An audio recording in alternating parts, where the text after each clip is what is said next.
तकरीबन 11:37 पर ये समाअत जो है वो शुरू हुई और बानी पीटीआई जो है वो अदालत के अंदर 2 बड़े स्क्रीन लगे थे, उस पर वो वीडियो लिंक के ज़रिए नमूदार हुए। जो अडियाला जेल के इंतज़ामिया थी, उन्होंने उसको वीडियो लिंक के ज़रिए जो है उनके इंतज़ामात मुकम्मल किए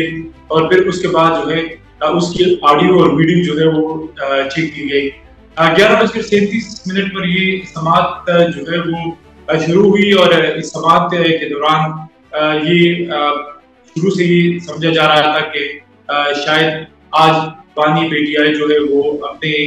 जवाब जो है वो अदालत को अपनी जो गुजारिशात है या अपना जो नुक्ता नज़र है तरामीम के हवाले से जो वो फरीक है वो अदालत को बताएंगे। लेकिन अदालत ने मखदूम अली खान जो वफाकी हुकूमत के वकील थे उनसे दलाइल का जो है वो आगाज कर दिया। अगर हम बानी पीटीआई की बात करें तो उसकी फिजिकल जो अपीयरेंस थी वो इसे लग रहा था बार बार वो अपने हाथों की मूवमेंट कर रहा था, बार बार जो है वो अपने हाथों को अपने जिस्म चेहरे पर कभी आंखों में और कभी बालों में वो अपने हाथ जो है उसको इस्तेमाल कर रहा था और वो काफी जो है वो डिस्टर्ब लग रहा था। ऐसा लग रहा था कि वो ताज़ा दम नहीं है और वो अदालत के जेल के अंदर जो है वो काफी स्ट्रेस और तनाव का जो है वो शिकार है। बार बार वो ऐसे हरकत कर रहा था जिससे ऐसे लग रहा था कि बानी पीटीआई को जेल में जो है वो मसाइल का या वो जेल में जो है वो रिलैक्स मूड में नहीं है। बाकायदा तौर पर इस केस की जो है वो समाअत शुरू हुई और मखदूम अली खान जो थे उन्होंने अपने दलाइल का आगाज किया। तकरीबन 2-2.5 घंटे से ज्यादा जो है ये समाअत जारी रही और उसमें जो बुनियादी नुक्ता जो है वो ये था कि नेब के इर्द गिर्द जो है ये पूरी समाअत घूम रही थी और उसमें मुख्तलिफ जो है वो जिक्र हुए। मतलब चीफ जस्टिस काजी फाइज ईसा, जस्टिस अतर मिनल्ला और इसके साथ साथ जस्टिस जमाल खान मंदुफेल की जानिब से जो है वो एक ही बात मुसलसल सामने आ रही थी कि क्या जो पार्लियामान ने नेब के हवाले से तरामीम के हवाले से कानून साजी की थी, क्या उस तरह सुप्रीम कोर्ट की जानिब से उसको कलअदम करार देना क्या पार्लियामान के अंदर जो है वो दरअंदाजी तो नहीं है? क्या ये जो है वो पार्लियामेंट के जो बिजनेस है या पार्लियामेंट के जो अफेयर्स है उसमें मुदाखलत तो नहीं है? तो चीफ जस्टिस साहब ने और इसके साथ साथ जस्टिस अतर मिनल्ला और जस्टिस जमाल खान मंदुफेल ने इस नुक्ते को बार बार जो है वो उजागर किया कि अगर इस तरह चलता रहा तो फिर तो पार्लियामान को बंद करना चाहिए। जबकि इसके साथ साथ चीफ जस्टिस काजी फाइज ईसा ने इस केस का भी हवाला दिया कि एक आम फौजी आमिर परवेज मुशर्रफ ने जो है वो नेब कानून बनाया, नेब का इदारा बनाया और फिर 1 महीने के अंदर अंदर कानून जो है वो बन गया और फिर नेब को जो है वो इस्तेमाल शुरू हुआ सियासी मुखालिफिन के खिलाफ। तो चीफ जस्टिस काजी फाइज ईसा ने आज ये वाज़ेह किया कि अगर इस तरह ही चलता रहा तो फिर पार्लियामान जो है वो कैसे चलेगा। चीफ जस्टिस काजी फाइज ईसा ने कहा कि ऑर्डिनेंस के जरिए ही अगर निज़ाम चलाना है तो फिर ये अच्छा है कि पार्लियामेंट को ही बंद करे, क्योंकि कानून साजी नहीं होती जिस पर मखदूम अली खान जो वफाकी हुकूमत के वकील थे उन्होंने अदालत को बताया कि पीटीआई की दौरे हुकूमत में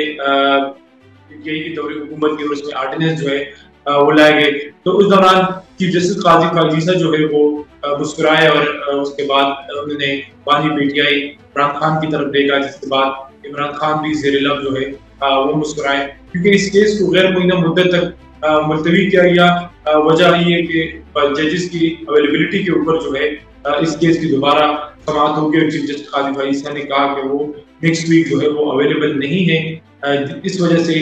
इस केस को दीगर जो जजेस है वो भी अवेलेबल नहीं है, तो इस केस को जो है वो गैर मुइन्ना मुद्दत के लिए जो है वो मुलतवी किया गया। तो आज चूंकि अदालत में पाकिस्तान तहरीक इंसाफ के जो वकला थे, पाकिस्तान तहरीक इंसाफ के जो स्टूडेंट विंग के लोग थे, जबकि इसके साथ साथ मेंबर पार्लियामेंट और मेंबर सेनेट भी काफी तादाद में मौजूद थे और ये कहा जा रहा था कि ये समाअत जो है वो बराह रास्त नशर होगी, लेकिन आज क्योंकि ये समाअत जो है वो बराह रास्त नशर नहीं हो रही थी तो पाकिस्तान तहरीक इंसाफ के एक वकील ने उसकी निशानदेही की कि ये जो समाअत है ये बराह रास्त नशर नहीं हो रही। इसके बाद चीफ जस्टिस काजी फायजीसा ने कहा कि आप अपनी कुर्सी पर बैठ जाए। और इसमें जो दूसरा बड़ा नुकता है वो यही है कि पीटीआई के बानी चेयरमैन जो है वो दो स्क्रीनें लगी थी, उसके बैक साइड पे एक लैपटॉप था और उस लैपटॉप से जो है वो एक तस्वीर लीक हो गई, जिसके बाद सुप्रीम कोर्ट में एक हलचल मची, क्योंकि वो तस्वीर मीडिया में आनी शुरू हुई, सोशल मीडिया पे इसको बहुत ज्यादा पोस्ट किया गया। तब सुप्रीम कोर्ट में एक हलचल मची और सीसीटीवी फुटेज को देखा गया कि ये तस्वीर जो है वो किससे लीक हुई। शुरू में सहाफियों पर शक किया गया, लेकिन सहाफियों ने फिर काउंटर अटैक किया और उन्होंने कहा कि जहां से ये तस्वीर लीक हुई है वहां पे सहाफियों की एक्सेस नहीं है। तो उसके बाद एक इंक्वायरी भी बनी है और इसको देखा जा रहा है कि ये जो बानी पीटीआई की तस्वीर थी कोर्ट रूम के अंदर से वो किसने लीक की थी। शौकत बसरा जो पाकिस्तान तहरीक इंसाफ के, उन पर शुरू में ही शक किया गया कि शौकत बसरा ने इसको लीक किया है, लेकिन बाद में जो है वो पता चला कि उन्होंने खुद ही इसकी तरदीद की। उन्होंने कहा कि उन्होंने बानी पीटीआई की कोई तस्वीर जो है वो नहीं बनाई। तो जो आज की समाअत थी कोर्ट रूम नंबर 1 में जो 2.5 घंटे पर मुहित रही,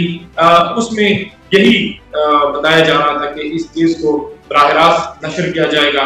लेकिन क्या टेक्निकल रीजंस थी, क्या पॉलिटिकल रीजंस थी, इस हवाले से बाकायदा नोटिफिकेशन दिया गया, इस हवाले से भी बताया गया सुप्रीम कोर्ट के इंतजामिया की जानिब से कि ये जो समाअत है वो बराह रास्त नशर क्यों नहीं हो रही। मज़ीद न्यूज़ अपडेट्स और डिजिटल स्टोरीज के लिए सब्सक्राइब करें डॉन न्यूज़ पाकिस्तान।